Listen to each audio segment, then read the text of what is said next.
10 seconds, that's all it took for Lewis Hamilton's podium dream in Mexico to be destroyed by the FIA. The British legend went wheel to wheel with Max Verstappen, and the stewards turned a racing moment into a nightmare. Ferrari's garage was in shock and Hamilton's team radio exploded. That's bullshit, man. What the FIA didn't expect. That Hamilton would turn controversy into yet another statement of class and control.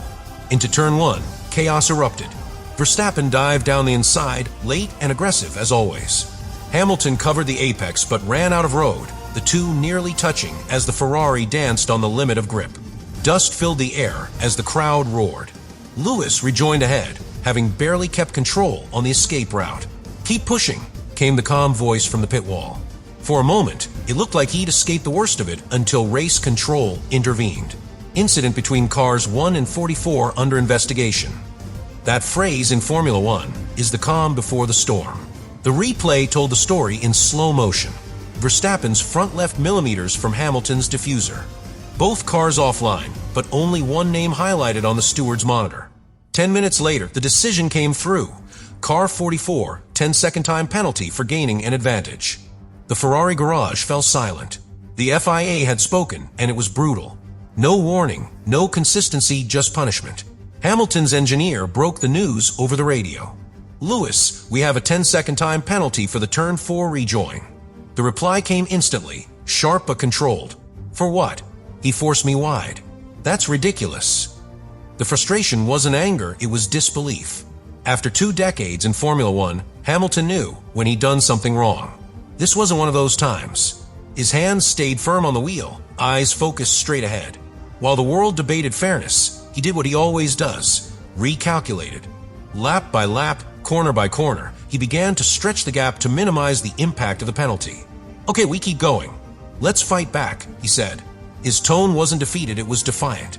That calm defiance is what separates champions from the rest. Meanwhile, inside the Ferrari pit wall, Fred Vasseur watched in disbelief. "He's managing the car perfectly," he muttered to his engineers. Telemetry confirmed it. Hamilton was driving one of the cleanest races of the season, nursing tire temperatures, adjusting brake bias on the fly, and still keeping the pace of the leaders. The penalty wasn't just unfair, it was a robbery of brilliance. The SF-25, under the brutal thin air of Mexico City, was running hotter than any other car on the grid. Hamilton was doing what no simulator could predict, making it work anyway. On the Ferrari pit wall, the atmosphere turned electric. Fred Vasseur slammed his headset onto the desk. 10 seconds. For what? He avoided a collision. Engineers scrambled to analyze the replays. The telemetry was clear. Hamilton had lifted off through turn 4, lost momentum, and rejoined safely. There was no advantage gained, not by any measurable metric. Yet the stewards ruled otherwise. The team strategist muttered under his breath, "We've seen this before, haven't we?" The ghosts of old FIA inconsistencies, Monza, Jeddah, Silverstone, all came flooding back. The radio between Hamilton and his race engineer, Riccardo Adami, became the heartbeat of Ferrari's garage. "Lewis, penalty confirmed, 10 seconds. Hamilton paused for a moment before responding. "Copy. Let's do what we can." Just 5 words, but loaded with meaning. It was his way of saying, "I'll handle this. Don't panic." That's what Hamilton does. He takes fury, compresses it, and turns it into speed. On the next lap, he went purple in the first sector. On the lap after that, purple again. The penalty might have been unfair, but he wasn't going to let it define his race. Inside the car, his mind was a supercomputer running at full capacity. Brake balance forward by 1 click. Adjust differential mid-corner. Manage rear tire temps below 100 degrees. All while talking strategy. "If we're going long, I need cleaner air. Tell Carlos to hold off DRS for 1 more lap." It wasn't just driving, it was orchestration. Hamilton was keeping the Ferrari SF-25 alive in conditions where it shouldn't have survived. At 2,000 meters of altitude, the thin air suffocated every engine, overheated every brake. But not his. He was nursing the car like a maestro tuning an instrument. From the outside, the optics were cruel. The FIA's timing graphic showed his name in red, 10's penalty. The commentators debated endlessly. "That's harsh. He didn't gain a clear advantage," said Karun Chandok. "It's almost like they were waiting for a reason," added Brundle quietly.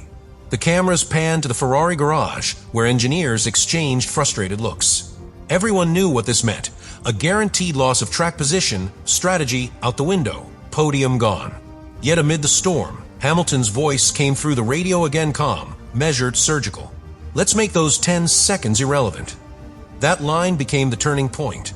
From that moment onward, Hamilton drove with something different, not rage, not desperation, but focus. Each lap was a statement. Clean braking, perfect throttle modulation, inch-perfect apexes. He wasn't racing Verstappen anymore. He was racing the stopwatch. By lap 20, he'd built a gap big enough to serve the penalty and still stay in the top 10. "You're doing incredible work, Lewis," said Adami. Hamilton replied, "Just doing my job." For anyone else, it would have sounded robotic. For him, it was poetry. The Ferrari SF-25, though, was reaching its limits. The rear brakes were glowing orange, the air temperature inside the cockpit over 60 degrees. His race engineer warned, temperatures climbing fast, try to cool the rears. Hamilton adjusted instantly, shifting his braking points 5 meters earlier, easing off the trail brake, all while keeping lap times consistent. That's where his genius shines, the ability to adapt faster than physics wants him to. While others wrestle with chaos, Hamilton reshapes it. Ferrari's SF-25 was built for speed, but not for the thin, suffocating air of Mexico City. At over 2,000 meters above sea level, even the most powerful engines gasp for oxygen. The brake ducts, designed for airflow in Europe's cooler circuits, were struggling to breathe. From the outside, it looked like a technical disadvantage. From the cockpit, it felt like driving inside an oven. But Lewis Hamilton, master of adaptation, turned those same conditions into a personal laboratory. Every lap, every corner, he was reading the car like a living thing, listening to its rhythm, sensing its heartbeat through his fingertips on the wheel. Telemetry told one story, but Hamilton told another. The data said the rears were overheating. He said, the car's sliding 2 meters earlier at turn 7. Brake balance needs forward 2 clicks. Engineers checked the numbers. He was right within a tenth of precision. That's what sets him apart. Hamilton doesn't just react to data, he predicts it. His ability to feel the micro shifts in traction, to translate them into technical adjustments in real time, is the kind of talent that can't be taught. When Ferrari's chief engineer, Marco Adami, looked at the telemetry overlay, he shook his head. He's managing the tires better than the model expected. The computer said the temps would explode, they didn't. As the race unfolded, Hamilton's onboard camera told a story of composure. Where other drivers were locking brakes into turn 1, his inputs were smooth, minimal, precise. "He's driving like he's on rails," said Brundle on Sky. But inside the cockpit, it was chaos, brake temps spiking, engine cooling strained, tire pressures ballooning. That's when Hamilton's mechanical sympathy made the difference. He adjusted his brake migration manually, lap after lap, shifting the car's balance to protect the rear end. Most drivers would lose pace. He didn't. He was running consistent 1:21s when others on the same tire compound were losing 0.2 per lap. The Ferrari engineers couldn't believe what they were seeing. "He's reprogramming the car while racing," said one mechanic in disbelief. And it wasn't an exaggeration. Hamilton was effectively doing the work of both driver and strategist at the same time. When the team asked, Plan B or Plan C, his reply was instant. Stay on B. Temps are stable now. Let's go longer. That decision, made instinctively, kept Ferrari's hopes alive. In the middle of a race that was slipping away, Hamilton's control brought order back to chaos. That's what his 22 years in Formula One have taught him. When things fall apart, drive the car you have, not the one you wish for. By lap 30, the effects of altitude began to cripple the competition. McLarens were losing rear grip, Red Bull's ERS deployment faltered in traffic, and even Leclerc struggled to maintain pace. Hamilton, on the other hand, was gaining ground. His tire degradation curve, something Ferrari had fought all season, was suddenly flatter than anyone else's. The reason? His corner entry speed was lower by just 2 kilometers per hour, enough to stabilize the rear tires and prevent overheating. That kind of precision doesn't come from luck. It comes from years of racing intuition, from an almost telepathic connection between driver and machine. When the 10-second penalty window arrived, Hamilton was still fighting, still thinking ahead. "We'll take it now. I'll rebuild from here," he told the pit wall. He served the penalty without drama, 10 seconds of silence in a pit box glowing red under the Mexican sun. And when he rejoined in 14th, he didn't complain. He got back to work. His pace was identical to the leaders, despite being buried in traffic. "He's driving with anger, but it's focused anger," said Croft. And he was right. Hamilton wasn't flustered, he was methodical. Sector after sector, he dissected the field. The Ferrari might not have been the fastest car that day, but under his hands, it was the smartest. Inside the Ferrari garage, a quiet realization began to spread. This wasn't the Hamilton who joined the months earlier adapting to a new team, learning new systems. This was the full, evolved version. The engineer, the leader, the strategist, and the racer all in one. Vasseur said it best over the radio post-race. "Lewis, that was extraordinary management, mate."